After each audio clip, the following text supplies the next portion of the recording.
मुझे लगता है हम हमारे देश में ना अपने आप से ही झूठ बोल के खुश होते रहते हैं। एक हमको फेक सेंस ऑफ सेटिस्फैक्शन मिलता है। एंड जब हम नेशनलिज्म की बात करेंगे तो ये बात कहे बिना तो ये आर्ग्यूमेंट पूरा ही नहीं होता कि we are obsessed with Pakistan. ये क्या हो रहा है देश में? क्या पागलपन हो रहा है हमारे देश में? हम मिक्स कर रहे हैं रिलीजन को, धर्म को मिलिट्री के साथ मिक्स कर रहे हैं। पूरी दुनिया हमारे बारे में पता है कैसे बात करती है?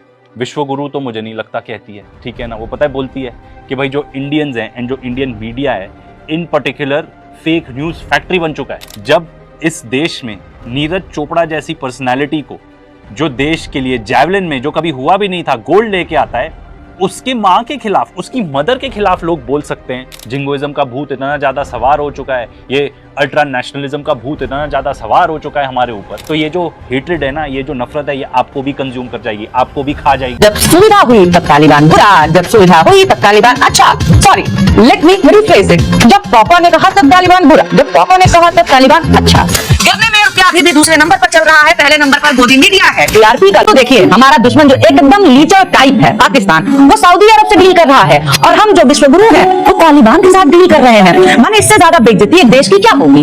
अब ना कहते हैं कि दुश्मन का दुश्मन अपना दोस्त, दुश्मन का दुश्मन हमारा दोस्त। माने ये कैसा राष्ट्रहित है जो आपको तालिबान के साथ खड़ा कर दे रहा है? भाई ये कैसी स्ट्रेटेजी है जो आपको आतंकियों का दोस्त बना दे रही है? और ये बता गुरु घंटा दुश्मन का दुश्मन अपने दोस्त वाले तर्क के हिसाब से तो दुश्मन का दोस्त तो अपना दुश्मन हुआ ना। अब यही तर्क से देश चलेगा तो जाएगा कहाँ? हमारे दुश्मन का दोस्त तो अमेरिका भी है, उससे भी लड़ोगे। हमारे दुश्मन का दोस्त तो सऊदी अरब भी है, लड़ोगे उनसे। किस किस को दुश्मन बनाओगे? दुश्मन का दोस्त तो चीन भी है, फिर काहे चीन जाके दुश्मन के दोस्त के साथ जबरदस्ती हंसी की ठोली वाली फोटो खिंचाई जा रही है? एक मुल्ला मुनीर रियली ब्रो, ये वैसे तालिबानी किस गोत्र के बाबन है जरा बताना तो। अब देखिए ट्विटर पे ये हिस्सा वायरल हुआ, पर मुझे पता था कि खाली इतनी ही बकवास अर्नब ने की हो एक शो में नॉट पॉसिबल। पिछली बार अटैक किया था पाकिस्तान ने, और पता चला एक फुलझड़ी दिल्ली से 200 किलोमीटर दूर एक फुलझड़ी गिरी है। पाकिस्तान की फुलझड़ी से भारत के 2 दर्जन से ज्यादा नागरिक मारे गए थे, मगर अर्नब के लिए तो वो कोलैटरल डैमेज है। राष्ट्रहित में इतने लोग तो मरते नहीं रहते हैं। ये तो वैसे और शर्म की बात है ना कि भारत अपने नागरिकों को पाकिस्तान की फुलझड़ी से नहीं बचा पाया। वो कुछ नहीं है तो हमारे नागरिकों को मार के चले गए। ठीक है, अच्छा एक मिनट, कराची का है यहाँ पे? हाँ, कराची बलोचिस्तान का ही था ना? हाँ। Let us give Karachi to Balochistan. हाँ। मैं बलोचिस्तान भी फ्री, बलोचिस्तान जिंदाबाद।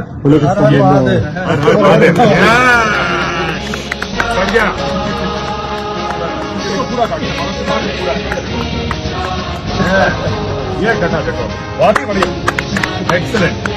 दिल के टुकड़े मैदान में कुछ यहाँ गिरे कुछ वहाँ गिरे। हाँ, और ये देखो मैं एक और चीज करना चाहता हूँ, with your permission, don't mind, ठीक है? बुरा कोई नहीं मानेगा प्लीज, है ना? और खासतौर से हमारे पाकिस्तान, देखो मोहब्बत पूरी है, देखो ठीक है, लेकिन तो भैया वेल डन यहाँ पे गौरव आर्या को। ऐसे इंसान को तो मेजर कहने में भी शर्म आती है। तो आज का एपिसोड इस चीज के बारे में है कि कैसे हमारे देश में कितने सारे लोग नेशनलिज्म के नाम पर हेट्रेड फैला रहे हैं, नफरत फैला रहे हैं, और वही नफरत फैला के अपनी दुकान चला रहे हैं, अपनी लाइफ चला रहे हैं। एंड गौरव आर्या एकदम क्लासिक एग्जांपल है उस चीज का। एंड हमारे देश में इतनी ज्यादा नफरत फैल चुकी है कि क्या बताओ। सबसे पहले तो मैं इनसे पूछना चाहूंगा, अगर वो लोग इंडिया फ्लैग लेके वहां पे कोई भी क्रिएटर या कोई भी इंसान इस टाइप की हरकतें करता है तो आपको कैसा लगेगा? ठीक है, क्योंकि आपसे वो चीज सही नहीं जाएगी तो आप दूसरे पर क्यों करते हो? और जो आपने नफरत की दुकान खोली हुई है उसको एक्सपोज करेंगे हम आज। गौरव आर्या अकेले नहीं है, पर पहले इनके बारे में बात करते हैं कि कैसे इन्होंने अपना करियर ही झूठ फैला के, नफरत फैला के ही बनाया। मेजरली तो इनका यूएसपी ये है कि पाकिस्तान को गालियां देते हैं, ठीक है ना, और उस टाइप के एजेंडा को यूज करके अपने फॉलोअर्स बढ़ाते हैं। क्योंकि देखो सिंपल बात है, हमारे देश में भी पाकिस्तानी हेटर्स कोई कम नहीं है। तो जिन लोग का करियर ही नफरत फैलाने पर डिपेंडेंट हो और जिन लोग का करियर ही बना हो झूठ फैला फैला के, उनके बारे में क्या बताएं। तो इनका ये क्लेम था कि 1971 वॉर के बाद फील्ड मार्शल सैम मानेकशॉ की जो पेंशन थी वो रोक दी गई थी, एंड उनकी जो पूरी पेंशन थी वो उनको डेथ बेड पे, यानी जब वो मरने वाले थे तभी मिली थी।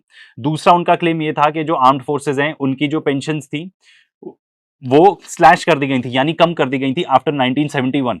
तो ये पूरा आर्टिकल है उसको डिबंक करते हुए। तो इनका एक और झूठ जो अर्ली डेज ऑफ करियर में इन्होंने बताया था, ठीक है। और इनकी जो नफरत है और जो लड़ाई करने की, ऑनलाइन लड़ाई करने की, क्योंकि अर्ली डेज ऑफ करियर में इनको अपना बहुत बूस्ट चाहिए था, तो ये जाके जो बाकी आर्मी वेटरन्स हैं उनके साथ भी लड़ाई कर लेते थे। और फेक न्यूज फैलाना तो इनका आम धंधा ही है। यहाँ पे बलूचिस्तान के बारे में कुछ बोल रहे थे, पर अब क्या बोलना, ऑपरेशन सिंदूर के बाद तो जो स्टैंडर्ड है हमारे देश में फेक न्यूज का वो इतना ज्यादा बढ़ गया है दैट ये ज्यादा कुछ तो उस पर एडअप नहीं करता। पर अब जो नेक्स्ट आने वाला है इसको देख के तो मैं एकदम हैरान था कि आदमी कैसे मतलब आप कॉन्फिडेंस देखो झूठ बोलने का। तो ये ऑलमोस्ट 9 साल पुरानी बात है, काफी पुरानी बात है ये।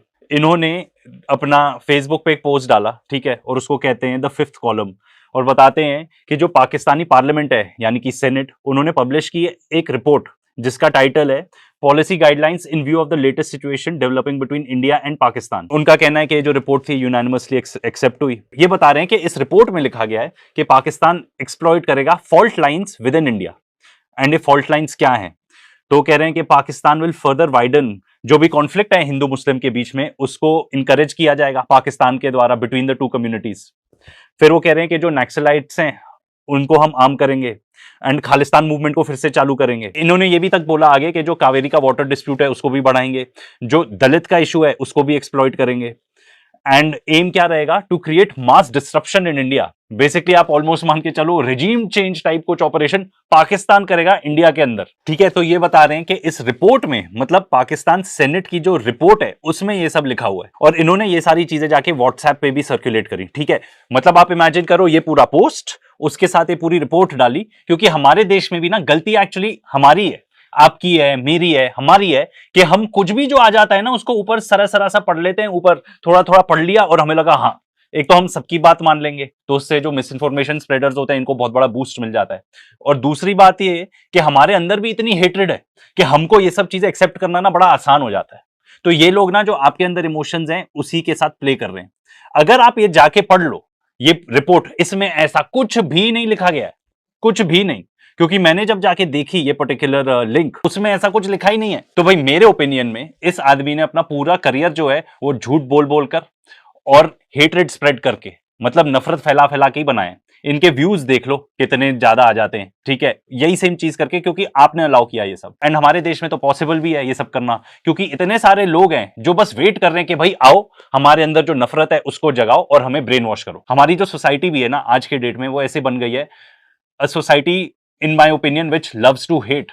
नफरत करना हमें बहुत अच्छा लगता है, एंड नफरत फैलाना भी, क्योंकि सबसे आसान काम ही है, पीस फैलाना आसान काम नहीं है। हम ऐसी सोसाइटी बन गए हैं जिसको गाली देना अच्छा लगता है, किसी को गाली देंगे तो हमें अच्छा मजा आता है। एंड देख लो किस टाइप के मैसेजेस ये देते हैं, ठीक है, अब्यूज करते हैं एकदम आके। एंड इनकी जो ऑडियंस है उनको भी ये सब अच्छा लगता है कि वाह यार, मतलब मैं ऐसे लोगों को जानता हूं जो ये समझते हैं कि ये आदमी बकवास कर रहा है, पर उनको अच्छा लगता है जिस तरीके से ये गालियां दे रहा है। हो सकता है ये एक बड़ी ऑडियंस हो, पर अगर आप इतने समझदार हो कि आप समझते हो कि ये आदमी आपको ब्रेन वॉश कर रहा है तो चलो अच्छी बात है, पर बहुत सारे लोगों को लगता है ये एक्चुअल इन्फॉर्मेशन देते हैं और ये चीयर ऑन करते हैं। ये बदतमीजी पे बदतमीजी करे जाए ये आदमी, लोग चीयर ऑन करते हैं। एंड ऐसे टाइप के ही लोग काफी हद तक मेरे हिसाब से रिस्पॉन्सिबल हैं हमारे देश के बीच में कम्युनल हेट्रेड फैलाने के लिए। मतलब मैंने शायद एक ही बार इस आदमी को पीस के बारे में बात करते हुए सुना हो, एंड इनफैक्ट उसके बारे में तो हमने बात भी की थी इस वीडियो में।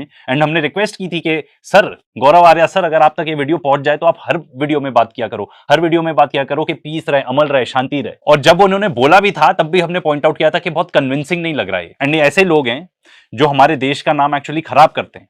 वो ईरान फॉरेन मिनिस्टर वाला इंसिडेंट याद है ना? पर देखो हमारी पॉपुलेशन इतनी ज्यादा है तो सिर्फ एक आध कैरेक्टर तो है नहीं ऐसा, ऐसे मल्टीपल कैरेक्टर्स हैं। ये जो इंसान है, ठीक है, ये इंसान आता है हमारे one of the biggest news channels में, एनडीटीवी में आते हैं ये, एंड मेन स्ट्रीम मीडिया में एंकर हैं। इससे पहले भी और न्यूज चैनल्स में बात कर चुके हैं। इस टाइप के वीडियोस बनाते हैं ये, क्योंकि हेट स्प्रेड करने से व्यूज आते हैं, पर उसके वजह से इनको ये नहीं समझ में आता कि हमारी जो सोसाइटी है वो कितनी खरदिमाग होते जा रही है। वैसे इस वीडियो का फुल रिएक्शन हमने अपने रिएक्ट चैनल में दिया है, उसको जरूर चेकआउट करना। मुझको समझ में नहीं आया, वो कह रहे थे यहाँ बच्चे फटते हैं, यहाँ बच्चे पढ़ते हैं। पढ़ते हैं बोल रहा था, बट फटते हैं बोला, गलत नहीं बोला उसने। ये इतनी घटिया बात है ना जो यहाँ पे हुई। मतलब मैंने कुछ क्लिप्स देखे हुए हैं हिब्रू में जो बात करते हैं ना इजरायलीज अपने चैनल पे, उसमें और इसमें ज्यादा फर्क ही नहीं नजर आ रहा। एंड पूरी दुनिया नफरत करती है इजराइल से उस चीजों के लिए जो वो करते हैं। एंड हमारे यहाँ पे भी बच्चों के मरने की बात हो रही है, मतलब बम फट रहा है, बच्चे मर रहे हैं और उसका मजाक उड़ाया जा रहा है। ये नेशनल टीवी पे है हमारे, ठीक है। और दो गेस्ट कौन है उस पर भी कोई सरप्राइज तो होने की बात नहीं है। एक तो ये गौरव आर्या ही है और जो दूसरे हैं वो है retired air vice marshal of the Indian air force. कितनी बड़ी पोजीशन होती है ये, और आके आप इस टाइप की बात करते हो नेशनल टेलीविजन पर। मतलब मुझे नहीं लगता कोई भी हमें सीरियसली लेता होगा, हमारे न्यूज को तो कोई वैसे भी सीरियसली नहीं लेता, पर अब ये सब टाइप की चीजें देखते होंगे नेशनल टीवी पे, लोग ये सोचते होंगे कि जैसे इजराइल में जेनोसाइड नॉर्मलाइज्ड है ना, उनको अच्छा लगता है जेनोसाइड। हो सकता है लोग ये सोचते हो कि मे बी इंडिया में ही ऐसा ही है, क्योंकि इस टाइप की चीजें आपको पता है इजराइल में दिखाई देंगी। नेशनल टीवी पे ऐसे मजाक हो रहा है बच्चों के मरने के बारे में, जो कि एक जेनोसाइडल स्टेट है। तो हम क्या उसी टाइप की हरकतें कर रहे हैं जैसे इजराइल कर रहा है? एक बार नेवी बीच में आके कराची पोर्ट पे आग लगा दे, मजा आ जाएगा। एक बार नेवी वाले आप भी जरा अपना इसमें हिस्सा डालो। ये वाला वीडियो तो इतना ज्यादा क्या बोलते हैं वायरल हो चुका है, क्योंकि ये इंसान जो है नाच नाच के बता रहा है भाई कराची में क्या है। कराची में लोग हैं ना, कुछ लोग हैं जो अपनी लाइफ जीना चाहते हैं, एंड आप उन लोग को मारना चाहते हो, मार के ऑर्डिनरी सिविलियंस को, ठीक है, खुशी मनाना चाहते हो, नाच रहे हो। मतलब आप क्या बताना चाह रहे हो ये कि इंडिया में डेथ एंड डिस्ट्रक्शन को सेलिब्रेट किया जाता है? ऑर्डिनरी लोग, सिविलियंस जो भी कराची में रहते होंगे, उनके मरने पर आप जश्न मना रहे हैं, ठीक है, नाच नाच के बता रहे हैं। इसका मतलब हमारी सोसाइटी ना एकदम खड्डे में गिर चुकी है, खड्डे में। एंड ये जो जिंगोइज्म है ना इस टाइप का, ये सिर्फ टीवी स्क्रीन तक रिस्ट्रिक्टेड नहीं है। मैं आपको चैलेंज करके बताता हूं, आप खुद ही बताओ, आपके घरों में जब पहलगाम हुआ था, किस किस के घरों में लोगों ने बोला था, ऑर्डिनरी सिटीजन्स हमारे जैसे, आपके जैसे, मेरे, अरे फोड़ के सबको खत्म कर देना चाहिए। ऐसी चीजें इतनी आम बन गई हैं हमारे देश में कि क्या बोल। एंड ऐसी टाइप की चीजें सैडली आपको गाजा के बारे में भी सुनने को मिलती है हमारे देश में। अरे मुसलमान मर रहे हैं, तुम्हें क्या फर्क पड़ता है? कोई रिगार्ड ही नहीं रह गया ह्यूमैनिटी का या ह्यूमन लाइफ का हमारे देश में व्हाटसोएवर। ये जो जिंग्विस्टिक क्लाउन्स है ना जो टीवी पे आते हैं, ये इन्हीं की देन है कि हमारी सोसाइटी इतने खड्डे में गिर चुकी है। मतलब एज एन इंडियन मैं तो बहुत ही अशेम्ड फील करता हूं, मुझे बहुत ही शर्म आ जाती है देख के कि हमारे देश में ऐसी हालत है। एंड ये सिर्फ मीडिया तक ही सीमित नहीं है, ये हमारे सोसाइटी में भी देखने को मिलता है, एंड ये हमारी सड़कों पे भी देखने को मिलता है। वायलेंस कितनी ज्यादा बढ़ गई है सड़कों पर, इमेजिन नहीं कर सकते हो। मुझे लगता है हम हमारे देश में ना अपने आप से ही झूठ बोल के खुश होते रहते हैं, एक हमको फेक सेंस ऑफ सेटिस्फैक्शन मिलता है, एंड हमारे अंदर इतना एरोगेंस भर गया है। मुझे तो ये नहीं समझ में आती किस चीज का एरोगेंस है। मैं आपको मजाक नहीं कर रहा हूं, आप ये देखो ये reel. Hey, Bruce, you're the manager, right? Yeah. Which nationality is the most difficult tourist? Oh, mostly Israeli. Difficult. They want everything for free. Free. Israel or India? Israel. Israel. Really? Yeah, and India people like they push them like they are big boss here. मुझे ऐसा लगता है, ये मेरा personal opinion है, कि Israelis के बाद जो मोस्ट हेटेड नेशनैलिटी है ना पूरी दुनिया में, वो हम ही है। एक आप ऑनलाइन देख लो, इनफैक्ट इसका तो एक टर्म भी दे दिया है सबने, गूगल कर लेना, इसका नाम है इंडियन फटीग। कोई डाउट नहीं होना चाहिए यहाँ पे किसी को भी। अगर अपने आप से सच्चे मन से पूछो, 20 मिनट किसी भी सोशल मीडिया प्लेटफॉर्म पे स्पेंड करो, ठीक है, 20 मिनट के अंदर अंदर कम से कम एक रील तो ऐसी मिल जाएगी जहां बाहर के लोग हमारे लिए डिसकंटेंट बता रहे हैं या हेट भी बता रहे हैं। कुछ लोग ओपनली आके बता रहे हैं कि भाई इंडियन लोग ऐसे करते हैं, उससे हमको परेशानी हो रही है। एंड ये सिर्फ मैं नहीं बता रहा हूं, ऑनलाइन जाके देख लेना, इतने सारे मिल जाएंगे। ये प्रिंट का ही एक मैंने वीडियो देखा था, इस वीडियो में उन्होंने कितने क्लियरली बताया है कि कैसे इंडियन लोग जाके जो भी हरकतें करते हैं हम लोग, ठीक है, उसके वजह से लोग हमसे परेशान हो चुके हैं, एंड एज अ रिजल्ट जो हेट क्राइम है वो अगेंस्ट इंडियन स्पेशली इतना ज्यादा बढ़ गया है। सोशल मीडिया की बात थी, अब मेन स्ट्रीम मीडिया की भी बात कर लो। कुछ आर्टिकल्स ही आपको बता देते हैं। ये TOI का आर्टिकल है, इसकी हेडलाइन पढ़ो, the new juice why hatred against Indians is exploding across the world. And हम एरोगेंट होते हैं किस चीज के लिए हमें नहीं पता। ये तो एक पूरी स्टडी की गई है कि कैसे anti Indian hate on x, how the platform amplifies racism and xenophobia। मतलब ऑन ट्विटर, एक्स बेसिकली, इतना ज्यादा हेट बढ़ गया है अक्रॉस इंडियंस कि मतलब शर्म आ जाती है यार।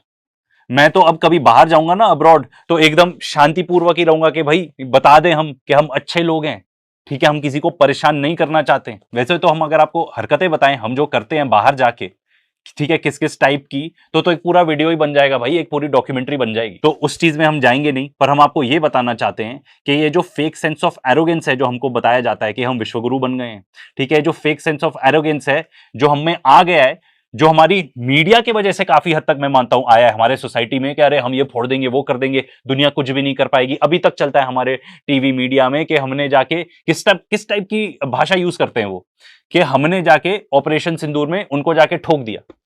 इस टाइप की भाषा हम यूज करते हैं, उससे हमारे दिमाग में एकदम कचरा भर गया, एकदम कचरा। ये स्क्रोल का आर्टिकल देख लो, यहां बताया जा रहा है, go back to India, anti immigrant sentiment in Canada is fuelling hatred against South Asians. समझे कुछ? दुनिया भर में हमारी नफरत कितनी ज्यादा बढ़ते जा रही है। एंड सबसे बड़ी प्रॉब्लम एक क्या है पता है?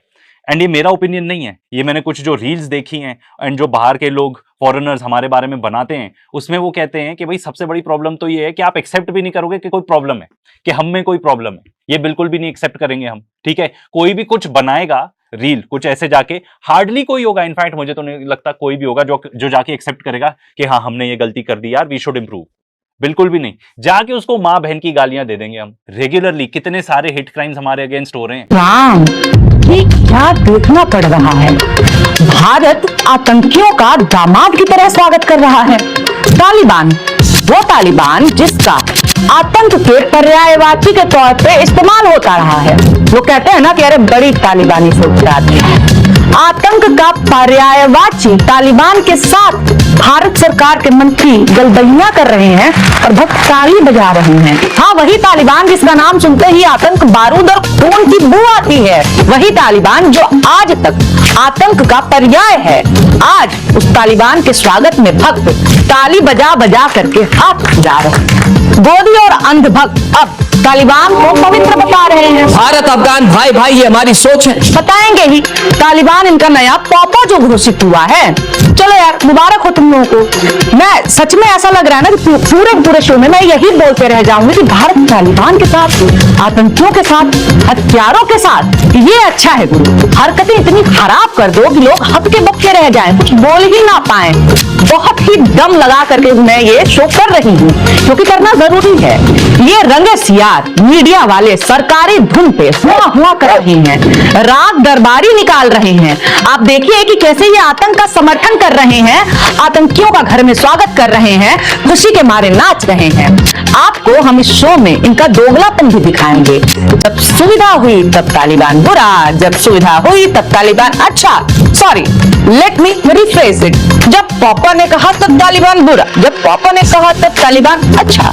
गिरने में रुपया अभी भी दूसरे नंबर पर चल रहा है, पहले नंबर पर गोदी मीडिया है। टीआरपी का लोभ, सत्ता का खौफ क्या क्या करवाता है ये देखेंगे हम टीआर फोबिया के नए एपिसोड में। भले ही डर का माहौल है।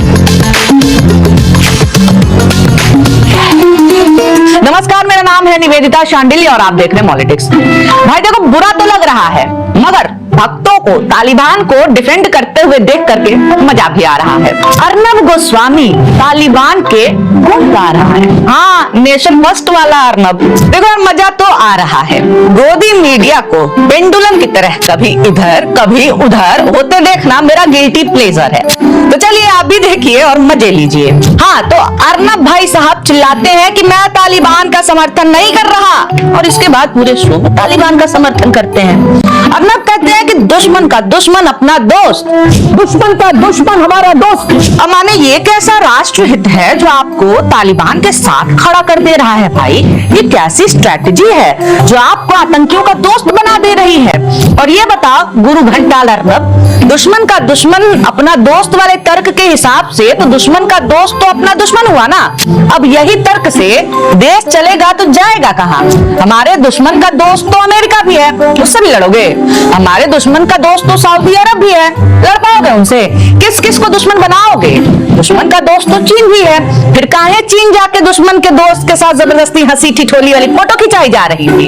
एक तो देखिए, हमारा दुश्मन जो एकदम लीचर टाइप है पाकिस्तान, वो सऊदी अरब से डील कर रहा है और हम जो विश्वगुरु हैं वो तालिबान के साथ डील कर रहे हैं। माने इससे ज्यादा बेइज्जती एक देश की क्या होगी? दोस्तों, मैं क्लियरली कह रहा हूँ, मैं तालिबान का समर्थन नहीं कर रहा। फिर वही बात, तालिबान का समर्थन नहीं कर रहा कह के तालिबान का समर्थन किया जा रहा है। समर्थन नहीं है तो क्या है ये?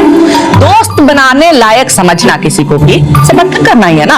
आतंकी सोच के लोग दोस्त बन रहे हैं तो स्वीकार करो ना। गजब ठेका रही है, गुपुर गुपुर खैले जाए, थूक छिया कैले जाए। आतंकियों को दोस्त बनाए हो तो खुल के बोलो कि हाँ, हम आतंकियों को दोस्त बनाए हैं। गलबहिया भी करना है और लजाना भी है, ऐसे कैसे चलेगा? तालिबान की कट्टरपंथी सोच के खिलाफ मैं तब था राज हूं, मगर ये कुछ और मामला चल रहा है। हाँ, सही बात, ये कुछ और मामला है।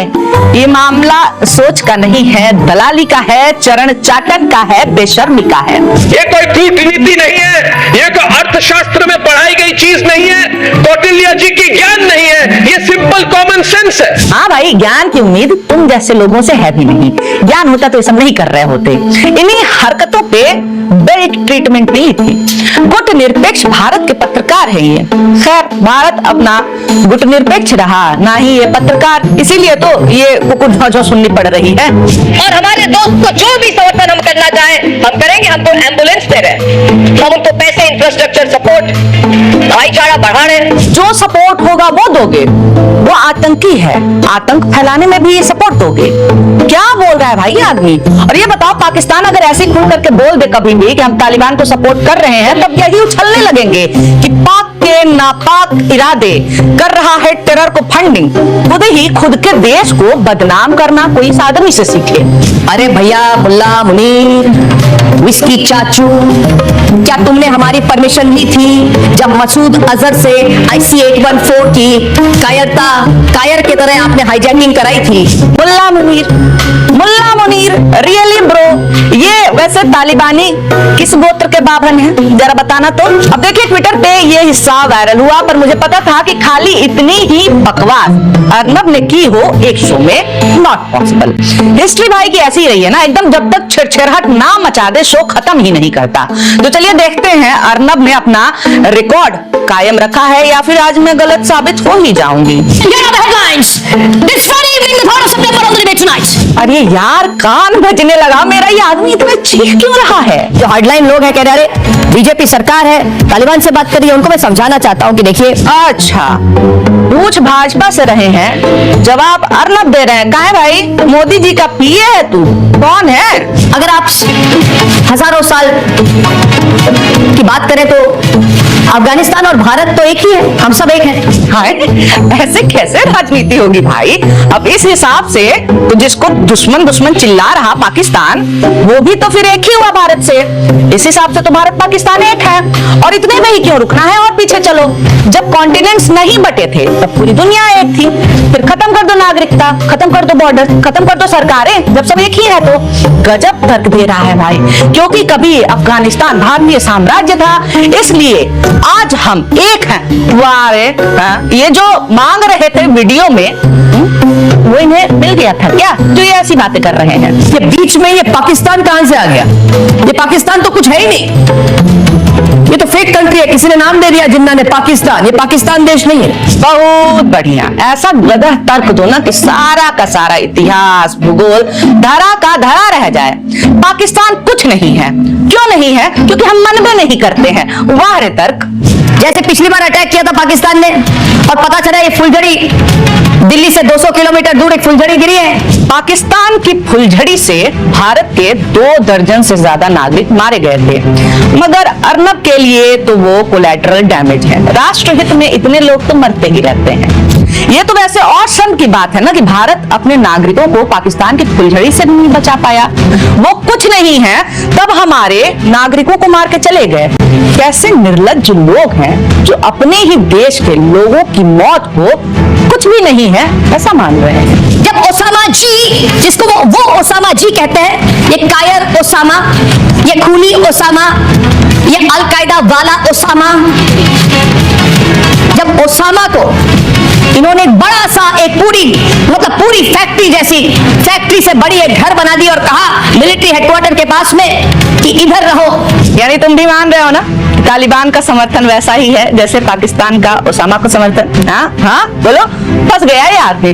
खुद ही बता दिए कि अभी जो हो रहा है उसकी तुलना किस चीज से हो सकती है। अर्नब आगे भी ऐसे ही चीखम चिल्ली करते हैं, फिर शो को आगे बढ़ाते हुए कुकुर झोंझों तक लेके जाते हैं, जो कि हमको सुनना नहीं है, क्योंकि सुनाई ही नहीं देता यार। इस आदमी के डिबेट में एक भी बात आपको क्लियर सुनाई नहीं देगी, क्योंकि सब के सब एक साथ लड़ रहे होते हैं। अब देखिए, मैंने इतना जान लिया है कि अर्नब का सबसे बड़ा दुश्मन अर्नब खुद है। कभी अर्नब दुनिया को तालिबान के खिलाफ यूनाइट किया करते थे, आज अर्नब तालिबान के साथ यूनिटी दिखा रहे हैं। वीडियो खुद देख लीजिए, पुरानी वाली। And ladies and gentlemen, can a terrorist group that captured the land with the rule of the gun be legitimized by the free world? Absolutely not. Pakistan is lobbying hard. That's one more reason not to. China too is rushing in to legitimize the Taliban in Afghanistan. But we must take a tough stand. कभी एक महानुभाव ने कहा था कि good Taliban bad Taliban जैसा कुछ नहीं होता। या तो आप आतंक के साथ हैं या फिर खिलाफ हैं। Good Taliban bad Taliban, good terrorism bad terrorism, ये अब चलने वाला नहीं है। हर किसी को तय कर करना पड़ेगा कि फैसला करो कि आप आतंकवाद के साथ हो या मानवता के साथ हो, निर्णय करो। तब भाई क्या माने हम कि आतंक के साथ हैं कि खिलाफ हैं? कुछ लोग कह रहे हैं कि झूठ में सदमे में हैं आप लोग। मिजाज मिलता है तो गले मिलना भी जायज है। तालिबानी भारत आए और साथ में तालिबानी सोच भी लाए। भारत ने क्या किया? बाहें फैला करके तालिबान और उसकी सोच दोनों का स्वागत किया। तालिबानी ऑल मेल प्रेस कॉन्फ्रेंस करते हैं कि एक भी महिला पत्रकार नहीं होगी उस प्रेस कॉन्फ्रेंस में। जी, सबसे बड़े लोकतंत्र की राजधानी दिल्ली में होता है ये। भारत सरकार करवाती भी है। किसी ने लिखा है कि आरएसएस और तालिबान दोनों की सोच महिला विरोधी है, इसलिए महिलाओं को प्रेस कॉन्फ्रेंस से बाहर करने पर आश्चर्य कैसा? वैसे एक चीज में तो तालिबानी हमसे ज्यादा लोकतांत्रिक निकले हैं। तालिबानी भारत आए और आते ही प्रेस कॉन्फ्रेंस किया, मीडिया से सवाल लिए, वो काम जो हमारे प्रधानमंत्री आज तक नहीं कर पाए हैं। सोशल मीडिया पे तो चल ही रहा है, तालिबान 2 मोदी 0। आपको क्या लगता है ये नई दोस्ती क्या गुल खिलाए? पाकिस्तान के खिलाफ भौंकने पर दिलेर भारतीय साफी ने गौरव आर्या की छतरोल कर डाली, सारा गुरूर खाक में मिला दिया।